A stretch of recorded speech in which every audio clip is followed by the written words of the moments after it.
naye nkwebaza olw'okusumulula amasinzizo ekyaki zaffe. Omusajja omu yakeera ku makyambu n'azitambula, yali project oba yali yabbanga ki, n'ava gy'ava paka lwakaaka obutambi bwe tubulina, n'ajerega kyaki y'abalokole n'akunakuna, n'agamba ajja kukola kyonna ekisoboka, zijja kugwayo nga ziraba ajja kuyiguliza. Oba waggwanga ki omuntu atatya Katonda ate nga Katonda yamutuusiza waali, n'atandika okuteesa ebiteeso ebyoga nti ataasoma taddamu kubuulira, ng'alinga aga nti asinga Yesu. Era Muzeeyi Museveni yatawula olutalo olwo n'agamba kale ono minisita wa kika kirokolo lwakako aboononedde ebiseera. Why don't you think about the St. Peter gwe bajja ku nnyanja ne bamugamba come with me and I will make you a fish of men? Lwaki tebalowooza ku St. Paul gwe basanga mu kkubo? So watuwonya ne ku mulundi guno era ovuddeyo n'otaasa ekkanisa, ekkanisa n'ogamba eggulewo nga toyongeddeeko strings attached, wabula abantu okubasaba babiringa abalala bagoberere SOPs. Ekyo kyansanyusizza era abasuma mu ggwanga lyonna mbakubiriza okuggulawo amakanisa. Nze mmanyi nti ekkanisa zaffe ez'omu byalo n'endala nnyingi nnyo tebaweza abantu 50, 20, 15, 18, 35, 40, 5. Sebe ekyo ekibiina kinene. Yesu agamba bw'ati ekkanisa tepimirwa mu numbers. Bayibuli egamba bw'eti Matayo 18:2. Matayo 18:2. Bayibuli egamba bw'eti nti babiri oba basatu bwe bakuŋŋaana mu linnya lyange nange ndi awo wakati waabwe. Matthew chapter 18 verse 20. The Bible teaches that if 2 or 3 come together in my name, I will be in their midst. Matayo 18:2 agamba bw'ati kubanga we baba ababiri oba basatu nga bakuŋŋaanye mu linnya lyange, ekyo kye kisinga obukulu, si kukuŋŋaana mu linnya ly'abaimpositors abeeyita mbu be bakulira ekkanisa. Abakkiriza n'abakulembeze muwulire statement zino n'obwegendereza. Okukuŋŋaana okw'erinnya ly'omuntu era nga mulimu favors za muntu oyo, nga mulimu okulwa bbaluwa ya muntu oyo, temulina kye mufunamu naaka. Okukuŋŋaana okukola sense kubeera mu linnya lya Mukama waffe Yesu, era si nsonga oba temuli bangi, wabula ekkanisa ya Mukama waffe. Ntegeeza n'oli eryatuvuma nga tuyita obukanisa obuli emabega w'omuzikiti, obukanisa obutaweza eka ya ttaka, oli kisasulira kye wayogera. Ekkanisa ya Mukama waffe atandika okubalanga muli babiri. Matayo 18:2. Kubanga we baba ababiri oba bameka oba basatu nga bakuŋŋaanye mu linnya lyange, nange ndi awo wakati waabwe. Noolwekyo twebaza Mukama olwa breakthrough ey'ekkanisa nti abantu bagambye bakuŋŋaane 7 obanga mu 2 basatu waali ate mu 7. So nawulidde yagamba nti era bagazi y'amakomera bagenda okusiba abasumba bakamale. Simanyi lwaki abasumba balowoozebwa obutaba na magezi. Naye era namwe you stand the test. Mujja kulaga oba mulimu amagezi oba temulimu magezi. Ekirungi abasinga obungi mubuulira mu Luzungu, ate ne directives zazze mu Luzungu. You should not exceed 70. Temusuka 7. Ate mu busiru bwammwe mujja kusukamu era nga mmanyi gavumenti temanyi. Temulina gye mukuŋŋaanira nga tuwali bambega. Mukitegedde. So meanwhile twebaza nnyo Mukama olwa success eyo. Okusooka kwa byonna Your Excellency webale nnyo okugulawo ekkanisa nga togambye bantu ebintu ebadde bawulira mubasooke ba downloading app basooke bakuba amasimu manyanga balinde bajja kumala kubakubira babukinga ebifo Gasiya webale kumutuwonya webale. Thank you so much for opening the church without terms and conditions except the SOPs which is normal everywhere. Webale nnyo Your Excellency.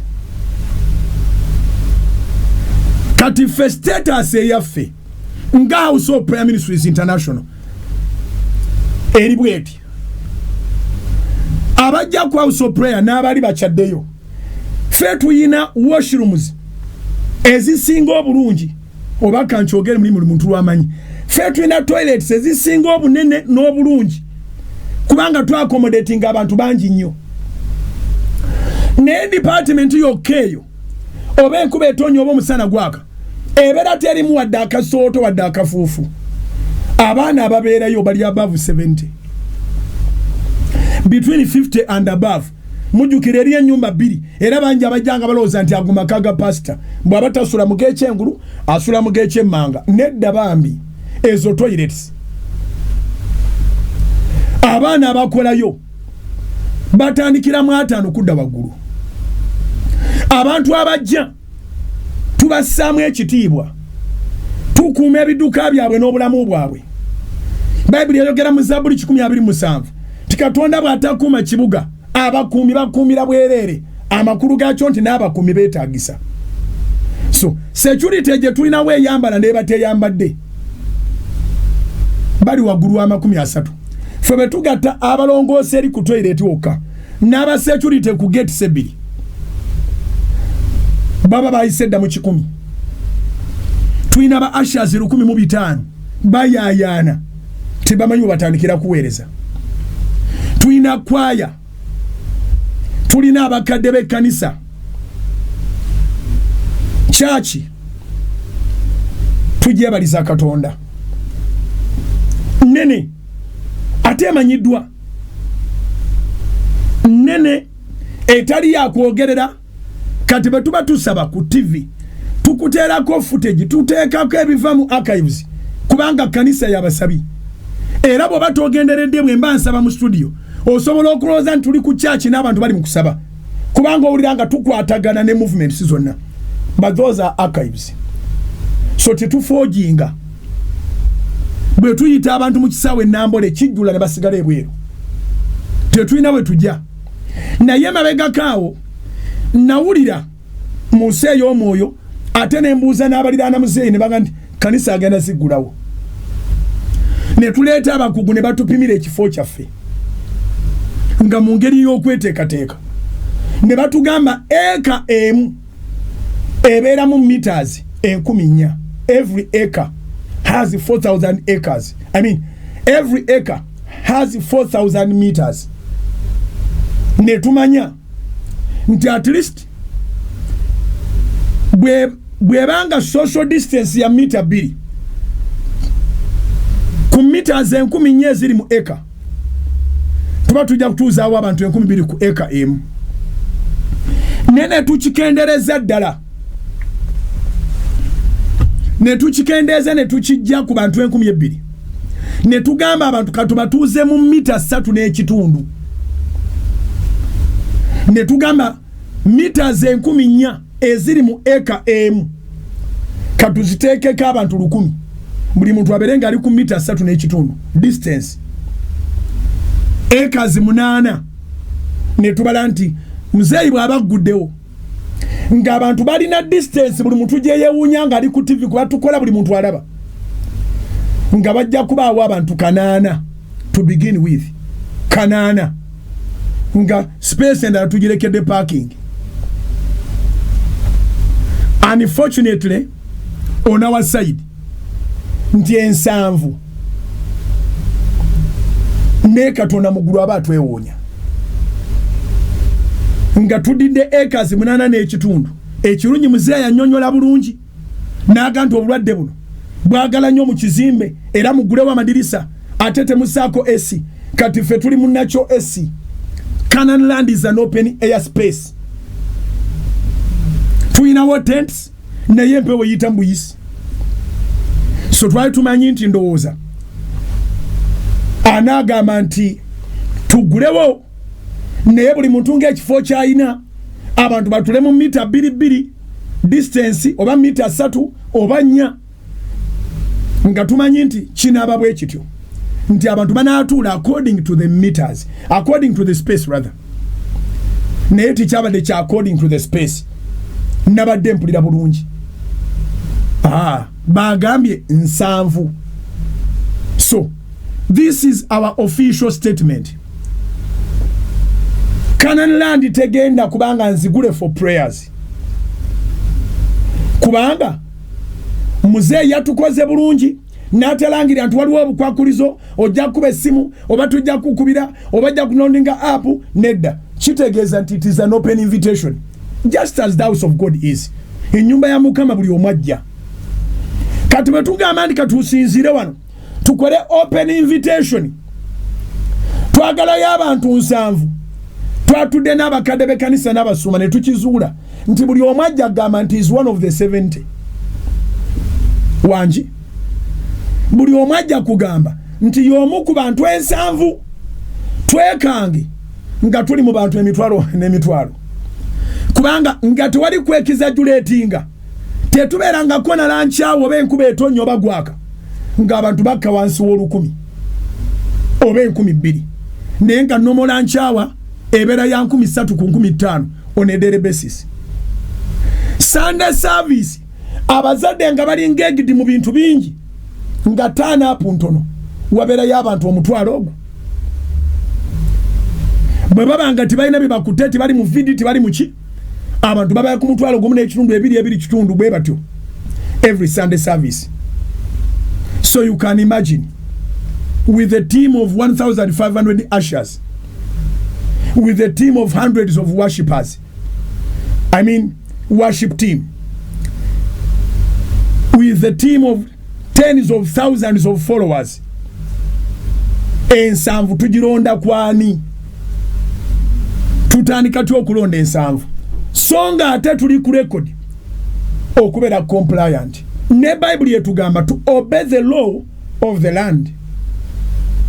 Olwokubanga Bible yetugamba to obey the law of the land tetwagala tugambe nti nsanvu yebejja naawe jengoloza nti oli mu nsanvu twekange nga twetaaga tukubatiya gaasi ate nga kiyamba ffe gye tukoma obuta concentrate nga bangi wamu tuziiza endwadde okutambula nga bweyagala. So ne tusalawo nti ekirungi muzeeyi yasuubiza nti ku lwa big gatherings ajja kuddamu ayogere katusooke tutandike ne kino. So tugulumiza Katonda baganda baffe bonna bagenda kuggulawo ffe ekigenda otugana okuggulawo kiri obvious n'omwana omuto akiraba. Tetuyina ngeri yonna esootingamu 70 ate nga okusootinga tekuli godly. Nolwekyo twagala kulangirira officially nti house of prayer egenda kusigala nga deliveringa diligently and efficiently services zaayo ku Soloti media platforms. Tugenda kusigaza lunch hours nga ziri ku FM konna radio zonna 6 nga ziri ku Soloti TV.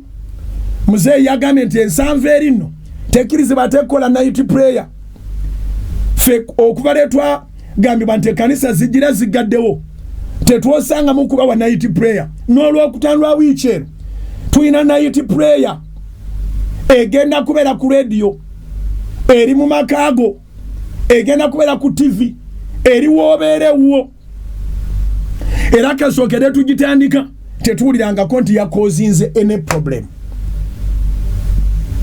wabula abantu balabye obulungi bwa Mukama. So services zaffe tegeeza n'omulala ffe tetugenda kuggulawo kubanga tetwagala kubeera ate mu bantu banagumbulwa obugumbuluzi tetwagala kuwaliriza gavumenti kutukubamu mukka gubalagala oba nkola yonna ndala yonna.